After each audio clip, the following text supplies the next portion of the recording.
El trabajo es en nuestra sociedad una realidad tan obvia pero esencial que nos puede resultar difícil conocer su contenido y descubrir las reflexiones antropológicas que posee. Por eso vamos a comenzar este tema con una aproximación histórica que, además de proporcionarnos una información muy interesante, nos va a permitir introducirnos en lo más profundo de la palabra. En el mundo antiguo se dice que en Mesopotamia, India, Egipto, Grecia y Roma tenían una visión del trabajo radicalmente distinta a la que poseemos.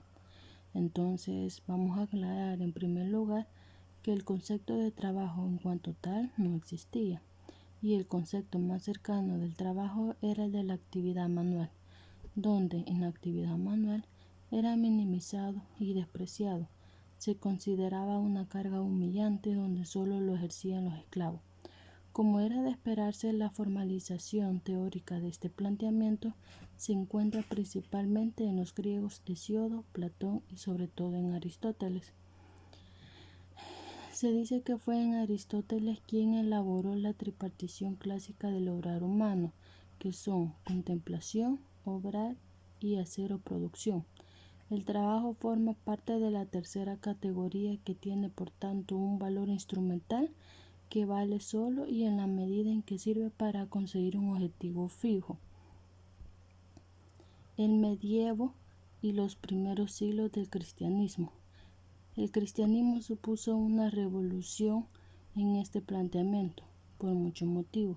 Se dice que en primer lugar Jesucristo fue un trabajador manual, lo que aumentaba una contradicción más a las muchas que suponía el cristianismo. Pero en la mentalidad antigua en el que se presentaba, ya que Jesús como Salvador del mundo se había dedicado precisamente a los trabajos que los demás despreciaban. Y lógicamente, a medida que el cristianismo se fue imponiendo, comenzó a surgir una concepción muy diversa del trabajo. En primer lugar, se dice que dejó de ser considerado como algo interior o despreciable. Además, el trabajo encontró el nuevo sentido y el valor al integrarse en la dimensión religiosa mediante el esfuerzo y los sacrificios que impone todo el trabajo. El medievo mantuvo la tripartición aristotélica acerca de la acción humana, aunque fue ligeramente modificada.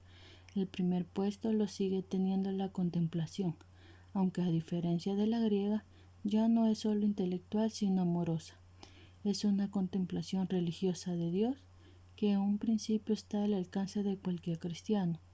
Sigue el obrar moral y finalmente la actividad manual o técnica de trabajo, que ya no arrastra con ella la marca de la antigüedad, pero el valor sigue siendo meramente instrumental. Cuando se plantea si la actividad manual tiene valor, Thomas responde muy positivamente y da 4 razones, las cuales son: elimina los vicios, adquiere virtudes, se evita el ocio y da limosna. La invención moderna del trabajo. Las razones profundas de estos cambios se encuadran en la transformación general que se produce en Occidente. Pero si nos centramos específicamente al trabajo, podemos indicar al menos las siguientes: las nuevas invenciones y los grandes descubrimientos, en especial el de América. Se dice que en los grandes descubrimientos estos transformaron todo. Se unieron inmensas fortunas, se desarrolló el comercio a gran escala, se produjeron modificaciones en la naturaleza del Estado, de la economía y de la sociedad, y se sentaron las bases de la ciencia moderna. La formación de la ciencia moderna ya no se trataba de buscar la ciencia para observar la esencia, sino para dominar el mundo, ya que la ciencia es poder, y la reforma protestante supuso una relativa mundanización de la Iglesia, y este periodo tuvo un efecto similar al del descubrimiento del individuo. Con este conjunto de factores es con el que se da inicio a la concepción moderna del trabajo. El hombre, mediante su trabajo y gracias a la técnica y a la ciencia cada vez más poderosa y eficaz, comienza a ser capaz de transformar el mundo creando riquezas y modificando la realidad, el trabajo, y comienza a ser algo importante y valioso. La sociedad del trabajo. La sociedad del trabajo se define como la ocupación cotidiana a la que el hombre por necesidad está condenado y es la que debe su salud. En ese momento la capacidad humana de transformar la realidad se eleva hasta medidas inesperadas. Se multiplican los niveles de producción de bienes y de riqueza. El trabajo se convierte en una actividad personal creadora, en un medio para el desarrollo de la libertad individual y la autorrealización de la persona. El trabajo se configura como la estructura social esencial, dando lugar a lo que se ha llamado las sociedades del trabajo. Se habla de sociedad de trabajo porque esta actividad ha llegado a tener tanta importancia que constituye el núcleo esencial en torno al cual se pronuncia y constituye. El trabajo como acción.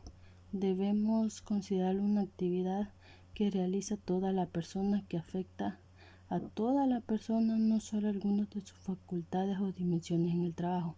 El hombre se involucra de manera plena, no solo mira hacia el exterior, hacia la obra del producto, sino que mantiene el interior hacia sí mismo.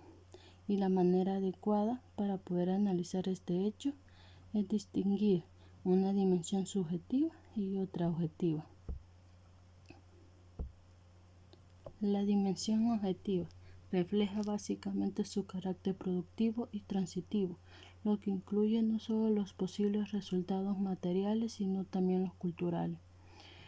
En primer lugar, esta transforma el mundo gracias especialmente a la técnica y más reciente a su forma más moderna de tecnología. Una segunda dimensión objetiva del trabajo es su capacidad de producción de riqueza y bienestar, que se ha ido multiplicando también gracias a las técnicas con el paso de los siglos. Y por último está su capacidad de configuración social en el trabajo. No solo es importante para la sociedad por los bienes que produce, sino que es el elemento principal en torno al cual se constituye la sociedad y entonces podríamos decir que la dimensión objetiva incluye todo aquello que el trabajo crea y finaliza fuera del interior de la persona. La dimensión subjetiva surge del carácter autorreferencial que tienen todas las acciones. Como sabemos, toda acción, por el hecho de ser libre, vuelve necesariamente sobre el sujeto que la realiza, y por lo tanto también ocurre esto en el trabajo. Podemos decir que el trabajo es un bien del hombre porque mediante el trabajo el hombre no transforma solo la naturaleza adaptándola a las propias necesidades, sino que se realiza a sí mismo como hombre. Entonces, para finalizar, podemos decir que las dimensiones tienen una relación que consiste en afirmar la primacía de la dimensión subjetiva sobre la dimensión objetiva, que fundamentalmente es una relación de la primacía del hombre sobre sus obras, y por muy importante y asombrosa que pueden ser las objetivaciones que adopta el trabajo, el hombre que los ha llevado a cabo es siempre más importante.